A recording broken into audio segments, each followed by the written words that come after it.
बोले अरे बना बनाया काम बिगाड़ दिया, वो इतने अच्छे झुक रहे थे। लेकिन राम जी अब कसम खा ली, राम जी बोले अब झुकेंगे नहीं। और माता जानकी जी से मन ही मन राम जी कह रहे हैं क्या, राम को रूप निहारती जानकी कंगन के नदी की परछाई, याद समय सुध भूल गई पर टेक रही कटार। जानकी जी की कंगन के उसमें जो शीशा लगा है कंगन में, उसमें राम जी और सीता जी की आपस में बात चले। राम जी कह रहे हैं देर ना करो, वैसे ही तो पूरा विपक्ष दल बैठा है, माला पहना दो। सखियां कहती है, जानकी जी कहती है सुनो तुम ज्ञान हो मैं भक्ति हूँ, और ज्ञान जब तक झुकता नहीं भक्ति वरमाला नहीं पहनाती। आप झुक जाइए, भक्ति वरमाला पहना। आपस में बात चली पर काम नहीं बना। अब एक सखी बोली कैसे काम बनेगा, बोले अपन झूठी कह दो ना कि माला तो डल गई। और ये मैं नहीं कह रही, रामचरितमानस में गोस्वामी जी ने भी लिखा कि सखियां बिल्कुल झूठे कह रही। क्या बोली सखियां, एक सखी बोली इसके पहले, बोले झूठ बाद में बोलेंगे, पहले दबाव डालो। क्या दबाव, बोले देखो सुनो आज तक तुम्हारा किसी अवतार में विवाह नहीं हुआ, अगर झुके नहीं तो इस अवतार में भी नहीं हो पाएगा, इसलिए झुक जाओ झुको।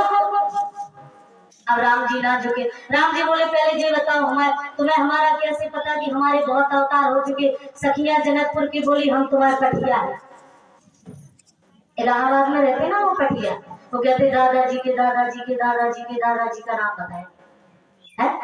हाँ। ऐसे ही जनकपुर की सखियां कह रही हम तुम्हारे पटिया है, और रामचरितमानस में गोस्वामी जी कह रहे हैं सखियां क्या कह रही है कि तुम्हारे इतने अवतार हुए लेकिन ब्याह एक में भी नहीं हुआ। कितने अवतार, कि नील कमठ सुकर नर हरि बामन परशुराम।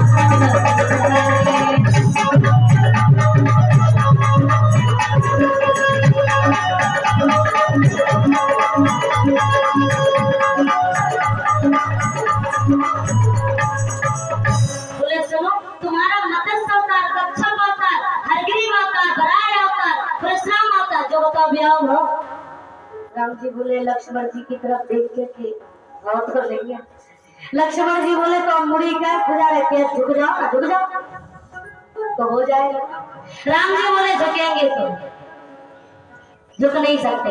एक सखी बोली हमने पहले कही थी कि झूठा गाना की माला तो डल गई। अब एक सखी झूठा ही कह रही। जनकपुर की 2-3 सखियां इकट्ठी हुई और क्या गाना गा रही है कि गावह छवि हम लोग सरे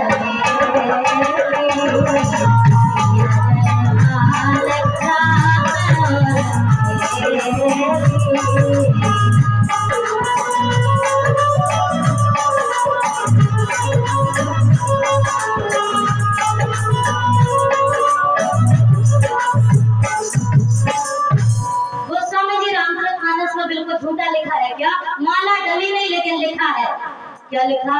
सखियां कह रही हैं गावह, सखी गा रही है गावह छवि हम लोग सहेली। राम जी को देख रही हो क्या कह रही है, सिय जय माल राम और मेरी, माला तो डल गई डल गई डल गई। अब राम जी बोले हमने शीश झुकाया नहीं, फिर माला कैसे डल गई। अब राम जी बार बार सोचे, अब जैसे काऊ के गले में देखना हो कि माला डली के नहीं, तब तो ऐसे देख लेंगे, लेकिन अपने गले में देखने से ऐसा तो करना पड़ेगा। और इधर सखियां सीता जी से कह रही तैयार रहना, और उधर फिर कह रही है माला तो डल गई डल गई डल गई। राम जी बोले शीश झुकाया नहीं, फिर माला कैसे डल गई। और राम जी बोले एक बार इतना ही तो करने, इतना करेंगे तुरंत सीधे हो जाएंगे, इतने में क्या दिक्कत, इतने में थोड़ी माला डल पाएगी। अब जैसे ही जानकी जी राम जी ने ऐसे किया तो सीता जी ने सिय जय माल राम और मेरे, जानकी जी के गले में जाकर माला। बहुत से लोगों ने इसके कारण दिए हैं कि लक्ष्मण जी चरणों में गिर गए, जब तक राम जी उठाने लगे तब तक माला डाल दी। लेकिन ये भाव मुझे बहुत अच्छा लगा, मुझे बहुत पसंद आया कि इस तरीके से माला पहनाई गई। और जब माला पहन गई अब मचा हल्ला। कुछ राजा बोले ले छुड़ा सीता को, कुछ राजा बोले छुड़ा लो सीता जी को, अभी विवाह थोड़ी हुआ, अभी माला ही तो डली, छुड़ा। सीता जी को छुड़ा लो। कुछ लोग बोले जनक जी कुछ कहे तो बांध दो। अब हल्ला मच रहा था। लक्ष्मण जी बोले भैया हमें थोड़ी सी आगे आ दो, हल्ला बंद करो। बैठे हो वकीलों की आदत होती है, यहाँ कोई बैठा हो तो बुरा ना मानना, हमें तो कहने लगता है।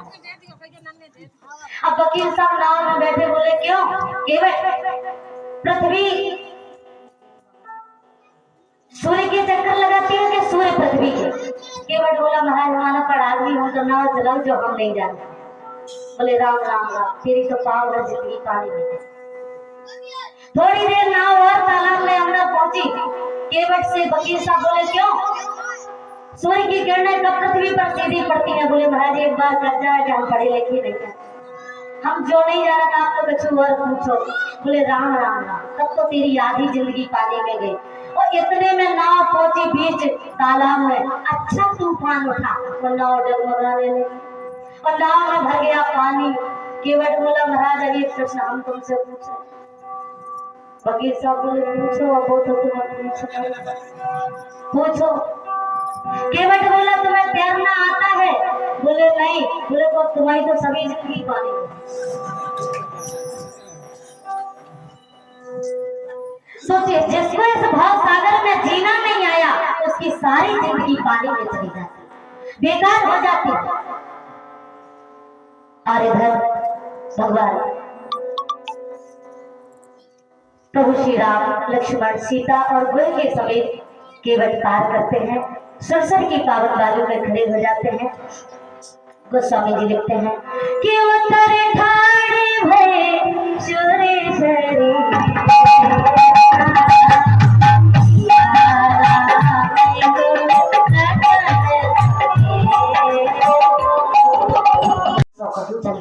कंडक्टर साहब 100 को दो बेकार क्या? अच्छा जब किराए का पैसा नहीं देते तो लिवा के क्या किया? हम नहीं दे, हमारी बाई में टीका करो तो तुम्हारे किराए देना नहीं देती। हमें उस दिन लगा कि ऐसी भी दे दीजिए लोग। अरे कम से कम विपत्ति के समय में तो पति का साथ देना चाहिए। अब माता जानकी जी ने यही किया कि पिए ही किसिए जानन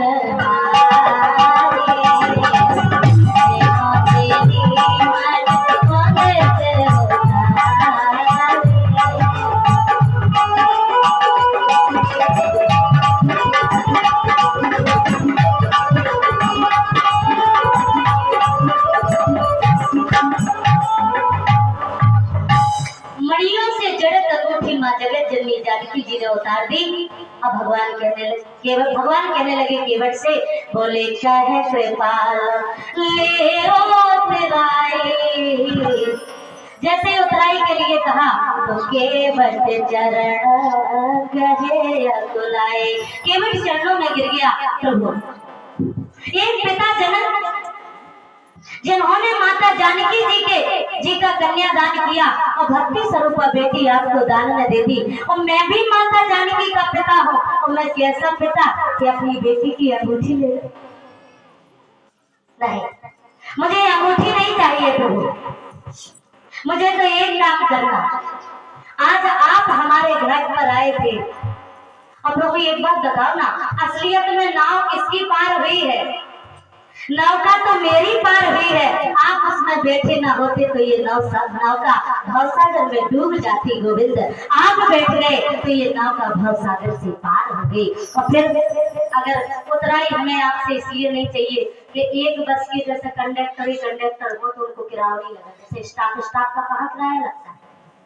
भगवान बोले अपन स्टाफ के आदमी है। आज आप हमारे घाट पे आए, हमने बिना उतराई के आपको पार कर दिया। और जिस दिन ठाकुर जी आपके घाट पर हम जाए तो आप भी हमसे उतराई नहीं मांगना, हमें सहज पार कर देना। बस हम यही चाहते हैं। इस प्रकार से केवट कहते हैं अम्मा जगत जननी जानकी जी वही खड़ी खड़ी मुस्कुराती है। और क्यों? क्योंकि पतिव्रता है। जब उन्हें अंगूठी उतारती तो पतिव्रता तो थी नहीं, लेकिन ऐसी पतिव्रता मत बनना। कैसे? बाजार में हमारा निमंत्रण हुआ, बोले अब जैसे ही हम गए उनके घर में, सुबह माता जी बोली कि तुम्हारे पापा दत्ता जब तक खात नहीं है हम खात नहीं है, जब तक भी पियत नहीं है हम पियत नहीं है, जब तक भी सोत नहीं है हम सोत नहीं। हमने कहा माता तुम्ही जैसी धर्मात्माओं के दम पर, तुम्ही जैसी सतियों के दम पर तो पृथ्वी टली है, नहीं तो रसातल को चली जाती। अब हमारा दूसरे दिन उन्हीं के घर में निमंत्रण था, हम गए। वे पोहा चल रहे थे और दत्ता जो उनके पतिदेव थे उनसे हम दद्दा कहते थे, और दद्दा बोले कि बेन को पोहा चलो हम राम जानकी के मंदिर के दर्शन करके आ रहे। बेन निकले बाहर, पोर में गर्दना निकलो, तुमने गर्दना पे डालो हाथ। सुबह मई से कह रही माता जी का टिंकू के पापा क्या कर रहे हो? क्यों आजकल ऐसे ही नाम रखते, टिंकू डिंकू चिंकू कछुआ है ही नहीं।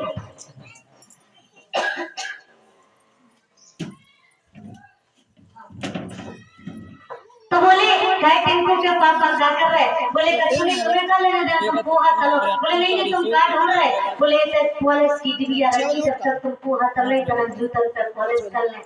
बेपति बता, तो जैसे ही उनके पतिदेव ने कही कि तलक जूतल तक कॉलेज कर ले, तो जल्दी करे हमारे आते ही हमारी चप्पल ले तरह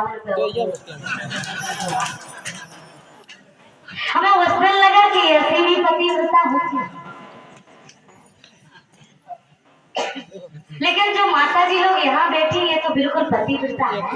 हाँ, इसमें कोई संदेह नहीं है, ये तो अच्छी है ही। और इस तरीके से आज केवट को भगवान